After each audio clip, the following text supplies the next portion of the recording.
Welcome back good healthy morning. Break पे जाने से पहले हमें कॉल आई थी और वो पूछ रही थी कि जापानीज़ खवातीन जो हैं वो अपनी डाइट में सोया को इंक्लूड करती हैं मेनोपॉज को फाइट बैक करने के लिए। यहाँ मैं डॉक्टर साहब से पूछ रही हूँ, डॉक्टर साहब क्या सोयाबीन्स इनका कोई लिंक है? या definitely they have got a very good link as far as the symptoms of menopause के जितने सिम्टम्स हैं।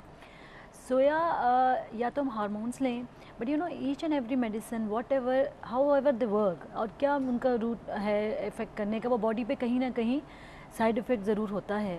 जो हर्बल ट्रीटमेंट है जिसमें से हम एक सोया को भी काउंट करते हैं, they are very good, specially इनके जो साइकोलॉजिकल सिम्टम्स होते हैं उन पर इनका बड़ा अच्छा इफ़ेक्ट है और they can take it. First of all milk is very important, they should take milk.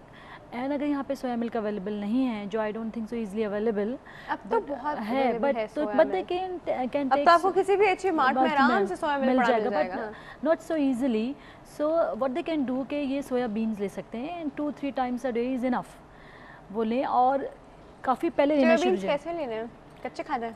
हाँ, थोड़ा सा बॉईल करके दे कैन टेक इट। जैसे हम सिंपल बीन्स लेते हैं वो उसी तरह की बीन्स हैं और you can eat it, but milk is very important, it's better to take with milk. उनका टेस्ट जो होता है ना, I know I know this is the reason कि they make a shake, they take a milk, उनका जो flavoured होता है आप दूध में डाल के उसमें डाल के फिर ले and you can make a good flavour और कैन मेक अ शेक। आप अगर बना के लें तो it is very good, bones के लिए बहुत अच्छा है।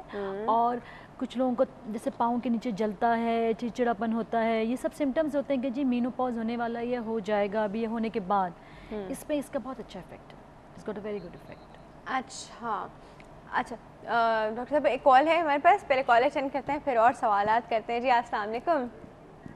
Hello, good morning. Good healthy morning. कौन बात कर रहा है? मैं सना बात कर रही हूँ। सना कहाँ से? कराची से। कराची से बात कर। हाँ जी मुझे सना नहीं, पहले जी आप टीवी सेट का वॉल्यूम बंद करेंगी तो फिर बात करेंगे। ओके। हेलो। हाँ जी, आप पूछिए, क्या पूछना है सना? मुझे डॉक्टर साहब से पूछना था, मेरी शादी को भी 4 मंथ हुए हैं, तो ना मुझे यूट्रस की प्रॉब्लम है। अल्ट्रासाउंड करवाया, उन्होंने कहा कि जी साइड पे है। जब कुछ समझ नहीं आ रहा, इतने डॉक्टर्स के पास गए हैं, कुछ समझ नहीं आ रहा। मैंने कहा डॉक्टर साहब से पूछते हो, शायद कोई इस मसले का हल हो। डॉक्टर साहब कुछ पूछना चाहेंगे? इस साइड पे है से क्या? अल्ट्रासाउंड साइड पे क्या है? यूट्रस उन्होंने कहा साइड पे है, सेंटर में नहीं है। हाँ जी। इसेंट्रिक यूट्रस की कोई और डिफॉर्मिटी हुई यूट्रस की, कुछ और भी साथ बताया होगा उन्होंने। डिस्कनेक्ट। ये क्या हो सकता है डॉक्टर साहब? देखिए देयर सर कुछ पैथोलॉजीज एबनॉर्मल यूट्रस भी होते हैं, बट इन्होंने एक्चुअली हमें क्लियरली नहीं डिफाइन किया कि इनका किस तरह का यूट्रस है। कभी यूट्रस हाइपोप्लास्टिक मीन बहुत छोटे साइज़ का होता है, या पीछे की तरफ होता है, रिट्रोवर्टेड होता है, या वो डिस्प्लेस्ड है। बट इवन अगर वो पीछे की तरफ है या राइट और लेफ्ट साइड पे है तो इससे इनकी फर्टिलिटी पे कोई इफेक्ट आई डोंट थिंक सो पड़ेगा, क्योंकि शी कैन कंसीव। फिर हम उसमें पेशेंट को बताते हैं कि what are the method they should use कि वो ईजिली कंसीव कर लें। अगर वो उसका साइज़ बहुत छोटा है, जो इन्होंने क्लियर नहीं किया हमें, अगर साइज़ बहुत छोटा है और या वो नॉर्मली मेंस्ट्रुएट पहले करती हैं नहीं करती, दिस रियली काउंट। अगर वो पहले नॉर्मल मेंस्ट्रुएट कर रही हैं और ऐसे कोई प्रॉब्लम नहीं है तो इंशाल्लाह शी विल कंसीव ईजिली। अच्छा, अदरवाइज इस साइट पे होना हम किस चीज़ को कहते हैं डॉक्टर साहब? साइट पे होना, शी हैज़ टू फाइंड के साथ कोई और तो नहीं है, कुछ कॉन्जेनिटल एनॉमलीज होती हैं, साथ किडनी का प्रॉब्लम होता है, तो इन्होंने स्पेसिफाई नहीं किया कि साथ उनको कोई वो भी प्रॉब्लम तो नहीं थी। साइट पे होने की वजह ये भी हो सकती है कि साथ किडनी भी या कोई और भी फिर ऑर्गन डिस्प्लेस होंगे, पेल्विक के और ऑर्गन्स भी होंगे, लेकिन मैं मेंशन नहीं किया। जो है वो कुछ हो सकता है जो और भी प्रॉब्लम लग पार्ट्स है, वो पार्ट्स ही सारे साइड में। चलो जी, ये तो कोई और मसला है। जी हम एक कॉल अटेंड करते हैं। अस्सलाम वालेकुम। वालेकुम सलाम। Good healthy morning. कौन बात कर रहा है? मैं शरीफ बोल रहा हूँ कराची से। शरीफ साहब कैसे हैं आप? अच्छा शरीफ साहब, हमारे पोल का जवाब दें। नहीं देना चाहिए। नहीं देना चाहिए। क्यों? फिर कौन उनकी हेल्प करेगा? कौन उनको बेचारे दुनिया भर में दूसरे कंट्रीज क्या कर रहे हैं वो भी हमें देखना चाहिए। हाँ एग्जैक्टली, स्टडी करनी चाहिए कि वो क्या कर रहे हैं। बिल्कुल एग्जैक्टली। हम भी करेंगे तो हम एक जो हमारा ये पटरी से उतरा हुआ माशरा है ना, इसको ठीक कर सकते हैं। और ये हम खुद अपनी तरफ से एफर्ट डाल सकते हैं, जरूरी नहीं गवर्नमेंट कुछ करे, है ना? जी हाँ, गवर्नमेंट करे लेकिन जो हम कर सकते हैं वो तो हम करें ना। बहुत सारे फलाई इदारे हैं, बहुत सारे NGOs हैं, ये कर सकते हैं। बिल्कुल। अच्छा जी, कुछ पूछना चाहेंगे? हाँ, मैं जो गायनेकोलॉजिस्ट बैठी हुई है ना, उससे मैं अपनी वाइफ के हवाले से कुछ पूछूंगा। बिल्कुल पूछिए। मेरी वाइफ का जो है ना यूट्रस रिमूवल का ऑपरेशन हुआ था। अच्छा, ठीक है। उसके बाद उसको VVF का इशू हो गया है। VVF?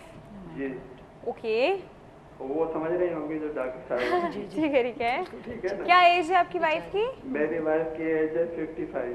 55 है उनकी एज, ठीक है, ओके, ऑलराइट। तो उसका भी ऑपरेशन एक बार कराया है हमने राजस्थान में, मगर वो इशू अभी तक सेटल नहीं हो रहा। वो इशू सेटल नहीं हो पा रहा है, चले जी, ठीक है। डॉक्टर साहब कुछ पूछेंगे आप? अच्छा, वजाइको वेजाइनल फिस्टुला का रिपेयर हुआ था, इनका ऑपरेशन हुआ था? जी जी हो चुका है, ऑपरेशन हो चुका है। अच्छा, और ऑपरेशन के कितने अर्से बाद दोबारा से प्रॉब्लम हो रही है? वो कंटिन्यू रही है थोड़ा थोड़ा, और कभी स्लो डाउन हो जाती है और फिर हो जाता है उसको। अच्छा, लीकेज जो है, लीकेज फिर भी हो रहा है। जी। चले जी, ठीक है, ठीक है, थैंक यू सो मच। हम इससे बात करते हैं, ठीक है जी। हाँ जी, वजाइको वेजाइनल फिस्टुला के रिपेयर में ये एक है कि वो इसमें इन्फेक्शन हो जाती है, यूरिन की वजह से इन्फेक्शन हो जाती है और वो दोबारा से इसका फेलियर हो सकता है। ये हिस्टेक्टमी के बाद ही होगा? नहीं, हिस्टेक्टमी में जो उनको फिस्टुला अब तो हो गया ना, उनको हिस्टेक्टमी अच्छा। रिलेटेड था, आइट्रोजेनिक था, जो भी था, अब तो हो चुका है उनको वजाइको वेजाइनल फिस्टुला।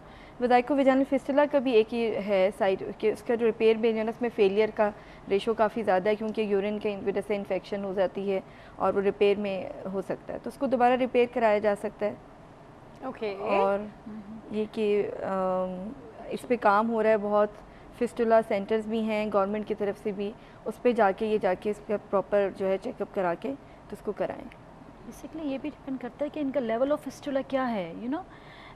यूरिट्रिक फिस्टुला मतलब फिस्टुला भी अलग, जी सुराख हो जाता है जहाँ पेशाब के मसाने में और औरत के जो पार्ट्स हैं उसके अंदर, ना, this is they have make a single hole, और वो पेशेंट को ये प्रॉब्लम होता है। मोस्ट इम्पॉर्टेंट थिंग है कि इनको जब सर्जरी हुई तो वो ऊपर से एब्डोमिनली विजाइनली मींस पेट पे से ऑपरेशन किया, सेकंड फर्स्ट लुक सर्जरी को, या नीचे से किया, इसका लेवल पता चलता है कि जी ऊपर के लेवल पे था, नीचे इनकी सर्जरी से टोटली डिफरेंट है, उसका फेलियर रेट उतना ही डिफरेंट होता है। ठीक है, तो वी डोंट नो कि जी इनका क्या कहाँ किस लेवल का फिस्टुला था, किस लेवल पे सर्जरी हुई, और फिर उसके कितने अरसे बाद। Secondly the most important thing ये पेशेंट ने बताई कि कभी कभार वो सिम्टम फ्री भी हो जाती हैं, यू नो। ये अगर फिस्टुला पेशेंट को परमानेंट होगा तो she should not be symptom free, उनको तो ऑल द टाइम वो यूरिनेट करती रहेंगी। सिम्टम फ्री होती हैं तो जब वो वॉशरूम खुद जाती हैं, यूरिन खुद पास करती हैं या नहीं करती, करती हैं तो कितना करती हैं, ये सारी चीज़ें काउंट करती हैं। हो सकता है इनका फिस्टुला रिपेयर हो गया हो और इनको स्ट्रेस एंड कॉन्टिनेंस हो, क्योंकि 55 ईयर्स पे मीनोपॉजल है, यू नो, उसके साथ हो सकता है स्ट्रेस एंड कॉन्टिनेंस। तो जब पेशेंट जाए वॉशरूम में जाते जाते उसको यूरिनेट पास कर देती है, ये नहीं होता कि वो बेड वेटिंग नहीं हो रही है, बल्कि वॉशरूम जाके, तो ये चीज़ों को एवेल्यूएट करना होगा पहले, proper investigation. It might be कि uterus she has to get herself check, ज़रूरी नहीं है, बट 55 ईयर्स पे, यू नो, वी अज्यूम कि हो सकता है उन्होंने उस वक्त निकाल भी दी हैं, और अगर नहीं भी निकाली तो अब they are no more functioning. अब तो वो किसी, अब मसला इनके फिस्टुला का है, इनकी हिस्ट्री इज़ वेरी इंपॉर्टेंट। जैसे अगर ये पेशेंट स्पेसिफिकली कहता है कि जी मुझे उसके बाद सही हो गया, तो बीच में सही हो जाता था, हाउ कम अ फिस्टुला। ठीक है, अच्छा जी, हम लोग एक छोटे से ब्रेक की तरफ जा रहे हैं। ब्रेक के बाद हम जी मेनोपॉज पे और बात करते हैं, आप लोग कहीं नहीं जाएगा, विल बी राइट बैक।